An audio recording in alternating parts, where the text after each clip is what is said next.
Desde la ciudad de Cartagena de Indias, República de Colombia. Este es tu hermano y amigo Próspero Barros Rolón. Gracias por suscribirte. Gracias por darme tu like y gracias por participar a otros de este mensaje. En el día de hoy queremos honrar al pastor Víctor Teodoro Barros Rolón, un guerrero de Dios de 1000 batallas, y a su esposa Guadalupe Zumárraga, que ha estado con él allí peleando la buena batalla de la fe. Que Dios les continúe bendiciendo y les siga dando fuerzas, porque al ver nosotros la iglesia, lugar santísimo de la ciudad de Santa Marta, República de Colombia. Para los que no saben, la ciudad de Santa Marta, una linda ciudad a orilla de la bahía del Mar Caribe. Rodrigo de Bastida fue su descubridor. Rodrigo de Bastida, el español. Pero allí está esta iglesia, lugar santísimo. Cualquiera que ve la iglesia hermosa, linda, no sabe cuántas batallas le ha tocado pelear a sus pastores Víctor Teodoro Barros Rolón y Guadalupe Zumárraga. Quiero compartir con ustedes entonces por cuál caballo de los 4 de Apocalipsis, por cuál caballo vamos. Bueno, quiero decirle que por ninguno de los 4 caballos. Todavía el libro no se ha abierto. Recuerde que Cristo es el único que pudo y puede abrir el libro, leerlo y desatar sus 7 sellos. El león de la tribu de Judá, la raíz de David, solamente él es digno de abrir el libro. Todavía el libro no se ha abierto. Por lo tanto, no vaya a creer en ningún mensaje que le diga que vamos por el caballo blanco, por el caballo amarillo, que vio pasar de pronto el caballo bermejo, que llegó, se encontró con mentiras. Ninguno de estos caballos han salido a la palestra pública. Todavía el libro no se ha abierto, pero sí podemos recordar cuáles son los juicios. ¿Cuáles son los juicios que Dios ha realizado? Primero, Juan 12:31. Evangelio según San Juan, capítulo 12, versículo 31, dice que ahora es el juicio del príncipe de este mundo. Cuando Jesús de Nazaret, al venir a la tierra, lo primero que hizo fue juzgar a Satanás. Satanás, esto sí, puede usted tomarlo de la palabra, recibirlo, atesorarlo. Satanás ha sido juzgado y condenado. Solamente espera la orden de captura para ser lanzado en el lago de fuego. Y esto va a suceder cuando nuestro amado Señor venga con la iglesia. Entonces, el enemigo va a ser apresado en el abismo. Cuando Cristo venga, usted mismo lo puede leer allí en Apocalipsis capítulo 19. Satanás será apresado en el abismo. Después de los 1000 años, entonces él va a realizar la última rebelión. La última rebelión de todas las naciones contra Dios. Y entonces así, por último, va a ser apresado y lanzado en el lago de fuego, en el lago que arde con fuego y azufre. Quiero aprovechar la oportunidad para explicar qué diferencia existe entre el Hades o el infierno y el lago de fuego. El Hades es actual, el infierno actual. Hades quiere decir infierno. Pero allí las personas van a estar por un tiempo y después van a ser lanzadas al lago que arde con fuego y azufre después que pasen por el juicio del gran trono blanco. Entonces, el primer juicio que ya Dios ha realizado, voy a compartir cuáles son los juicios que Dios ha realizado. Encontramos primero el juicio contra Satanás. Satanás ya fue juzgado y condenado. Juzgado y condenado. Encontramos un segundo juicio, que es el juicio del pecado del creyente. Colosenses 2:14. Libro de Colosenses, la carta de Colosenses, capítulo 2, versículo 14, dice que el Señor Jesús quitó el acta de los decretos que había contra tu vida y que había contra mi vida. Los quitó de en medio. Es decir, antes de usted entregarse al Señor, había un acta de decretos que indicaba por cuántos y por cuáles pecados usted y yo teníamos que ir al infierno. Cuando nosotros nos reconciliamos con el Maestro, que nosotros recibimos a Jesús mediante un arrepentimiento verdadero, que es el que trae perdón verdadero, entonces el acta, en la época del apóstol Pablo, en la época romana, cuando los presos estaban en las cárceles, tenían al frente de sus celdas un acta, es decir, un documento en el cual estaban escritos los delitos por los cuales ese hombre iba a morir. Si usted supiera que usted tenía un acta realizada por Satanás, por el cual usted iba a ir a una determinada paila del infierno. Cuando usted recibió a Jesucristo con un arrepentimiento genuino, con la decisión de dejar tus caminos para andar en los caminos de Dios, entonces esa acta, tu pecado, fue juzgado en la cruz. El Señor la quitó de en medio y la clavó en la cruz, indicando que ya los pecados por los cuales tenías y yo también tenía que morir por Cristo fueron quitados y clavados, porque Cristo pagó ese precio, entregó su vida por ti y por mí. Pero no solamente quedó allí, sino que exhibiendo, es decir, puso en alto, avergonzando a los principados y a las potestades, los exhibió públicamente, triunfando sobre ellos en la cruz. Esto es algo que es maravilloso, porque no solamente Jesucristo logró la victoria, sino que también Él fue declarado el Señor del universo. En Efesios 3:10 dice que Jesucristo fue colocado sobre todo, sobre toda potestad, sobre todo gobernador, sobre todo principado y sobre toda hueste celestial. Jesucristo fue declarado el Señor, porque así como hay en Efesios 3:10 ese orden estructural de jerarquía y de gobierno sobre el cual Jesús es el Señor, también en Efesios 6:12, en el primer cielo hay una jerarquía también, la misma, imitada, pero esta es satánica. Esta no está en lugares celestiales, sino en regiones celestes.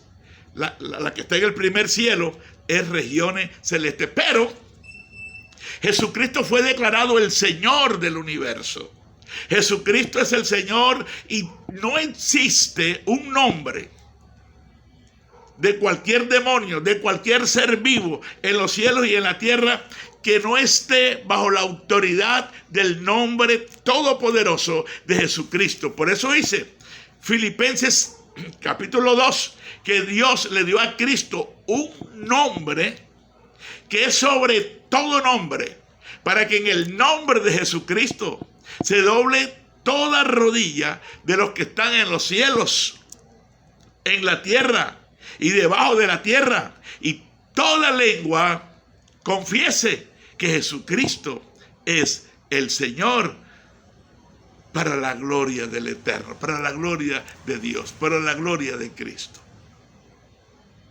Entonces, quiero comentarte que el creyente, estoy hablando entonces que aquí el juicio del creyente, aquí lo encontramos ya. Pero ahora hay una diferencia que quiero que usted también la tenga muy en claro entre el juicio ya no de los pecados del creyente, ya fue juzgado en la cruz. Ahora, cada hijo de Dios redimido, nacido de nuevo, dice la palabra de Dios que tiene que entregar cuenta. Tiene que entregar cuenta directamente al Señor. Y esto se llama el tribunal de Cristo. Hay una diferencia. Aquí en Corintios habla entonces del tribunal de Cristo, donde la iglesia al ser arrebatada, va a rendir cuenta de sus actos. Va a rendir cuenta de todo lo que hizo, bueno y malo. Romanos 14:11 dice: escrito está, vivo yo, dice el Señor, que ante mí se doblará toda rodilla de los que están en los cielos, en la tierra y debajo de la tierra. O sea, Jesucristo, el Señor, va a pedir cuenta de todo el mundo. Por aquí especialmente se está refiriendo a la iglesia del Señor. La iglesia de Cristo va a rendir cuenta. Y este juicio, que se llama el tribunal de Cristo, este juicio no va a ser para condenación. Este juicio no es de condenación, es un juicio de recompensa, en el cual entonces cada hijo de Dios va a rendir cuenta. Pero en Apocalipsis capítulo 20, Apocalipsis 20, encontramos el juicio del gran trono blanco. Este es un juicio completamente distinto al tribunal de Cristo, donde solamente la iglesia es la única en la que va a rendir cuenta. Pero allá en el tribunal allá en el trono, en el juicio del gran trono blanco, allí no va a haber salvado. Allí la iglesia no va a estar presente. Yo escuchaba una canción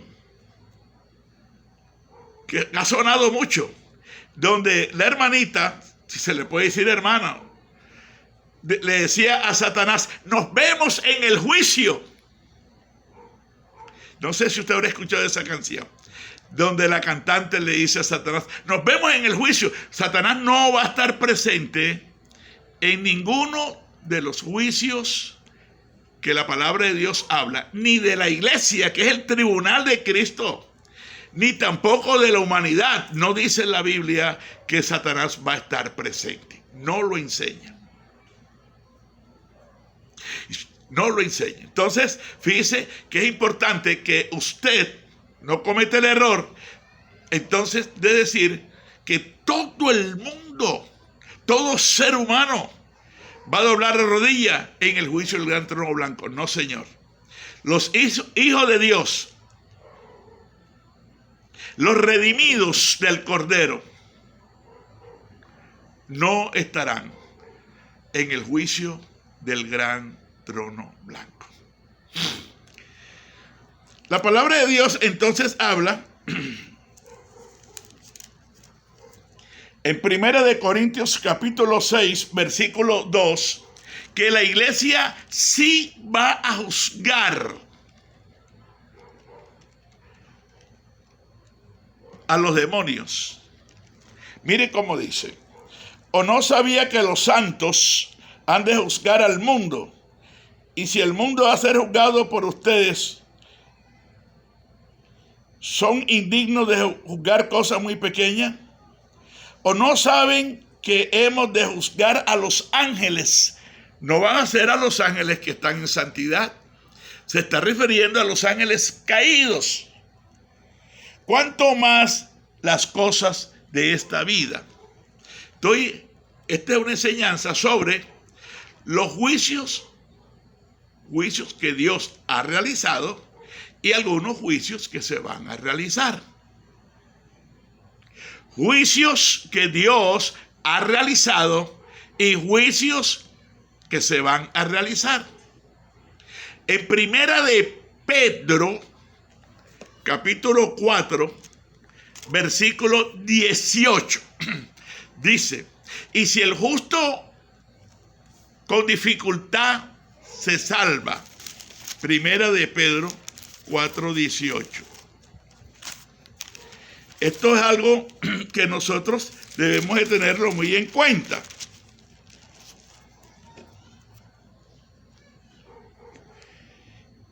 Y si el justo con dificultad se salva, ¿en dónde aparecerá el impío y el pecador? Versículo 17 es el versículo clave.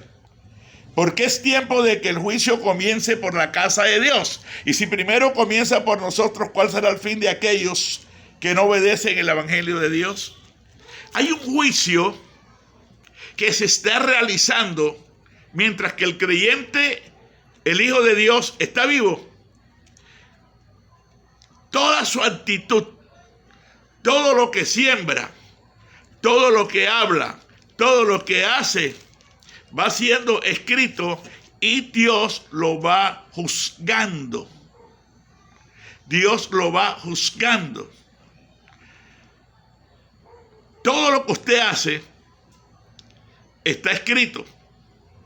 La iglesia del Señor en la actualidad, Dios la está juzgando. Y es por eso que la palabra de Dios entonces nos dice en 1 de Corintios capítulo 5, 1 de Corintios capítulo 5, sobre la importancia de nosotros estar bajo la cobertura de un pastor y bajo la cobertura de una congregación, bajo la cobertura de alguien que nos ayude a corregirnos. Porque la palabra de Dios dice que las personas que están fuera de la cobertura de la iglesia, de un grupo de la iglesia, están a expensas del juicio de Dios. Este juicio no es un juicio de condenación siempre y cuando la persona esté dispuesta a obedecer, a ser humilde, a reconocer, a pedir perdón, a arrepentirse y volverse nuevamente a Dios.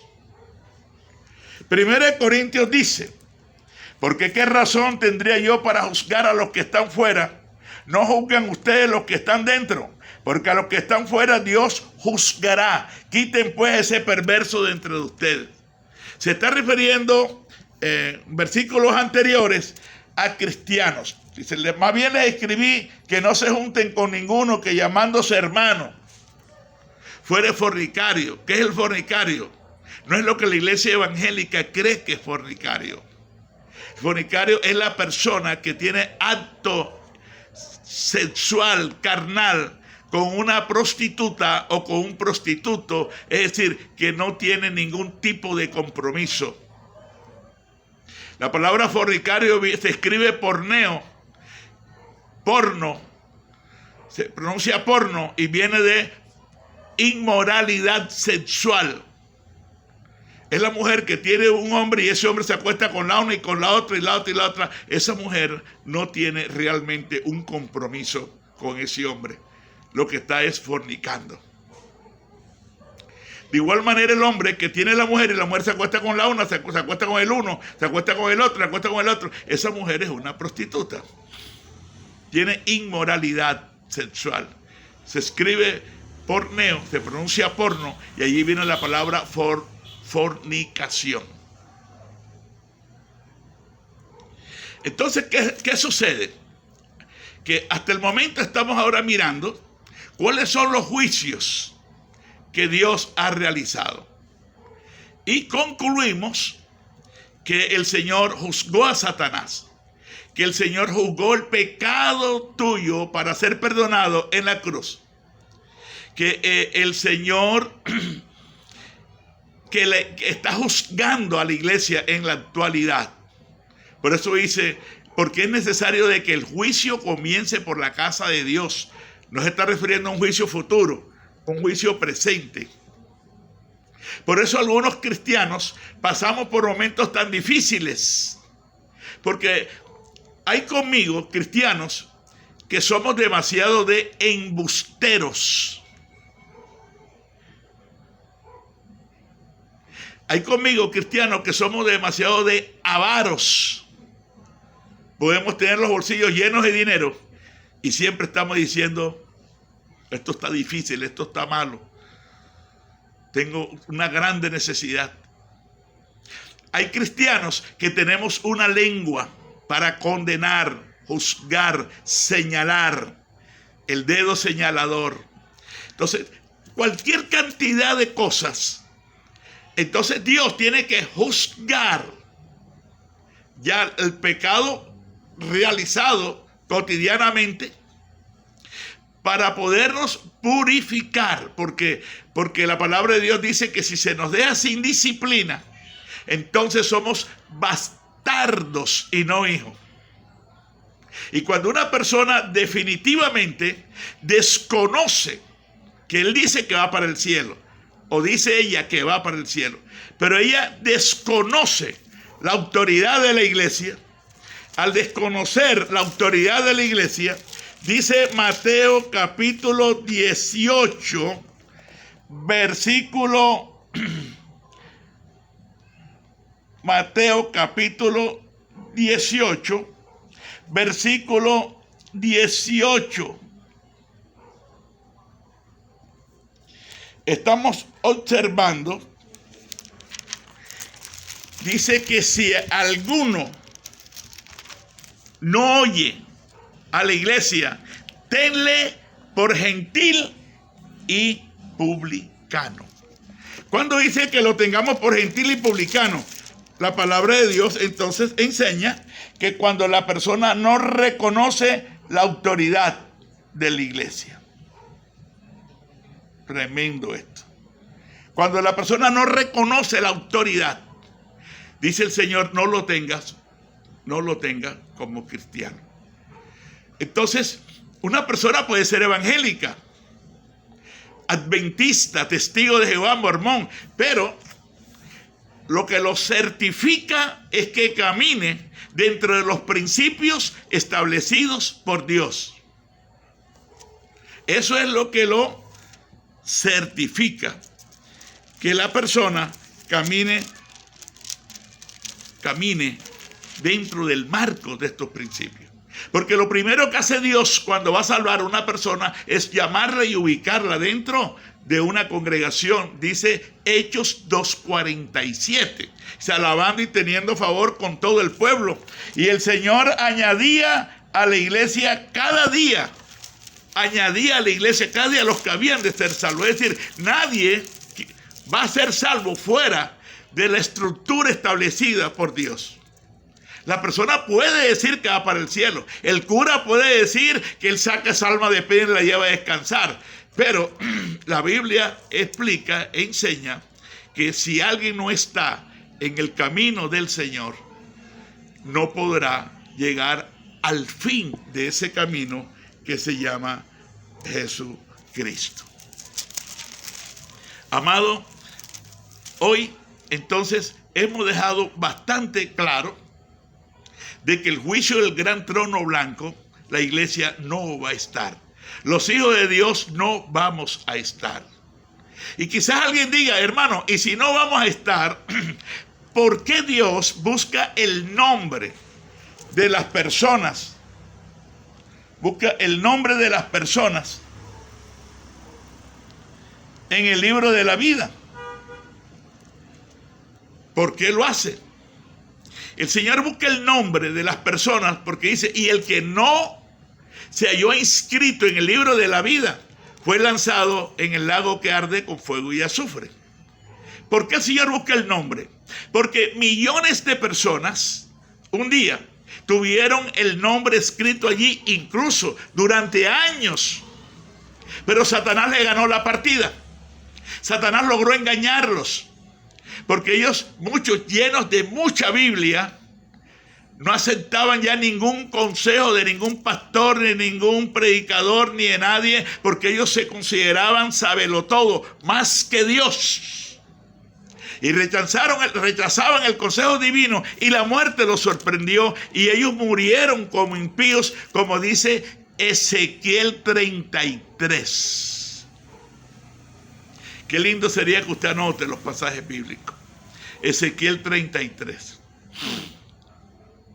Dice que si el justo, olvidando su justicia, cometiera impiedad, hiciera injusticia, en un momento determinado decide ser parte del grupo de los narcóticos alucinógenos, y ese día se toma la cerveza. Mateo 24 dice que si comenzare a comer y a beber con los borrachos, aunque no se emborrache, pero ya está de acuerdo con ellos, y la muerte lo sorprende, le da un infarto impresionante que no pudo decir ni ay. Dice, ninguna de sus justicias, ninguna de las iglesias que levantó, ninguno de tanto adorar en el culto, tanto cantarle a Dios, nada de lo que hizo le será tenido en cuenta, por cuanto murió como impío, murió como injusto. Porque Satanás lo convenció que uno al año no hace daño. Y no se daba cuenta que en la primera estaba en la aceptación del infierno, la aceptación de caminar con el diablo y los demonios, la aceptación. Y al él aceptar ser parte de ese grupo oscuro, inmediatamente, al morir, la muerte lo sorprende, con la cervecita en la mano, resulta que se va directo al infierno. Y Apocalipsis 3, versículo 5, si mi mente no me traiciona, 3:5, dice la palabra de Dios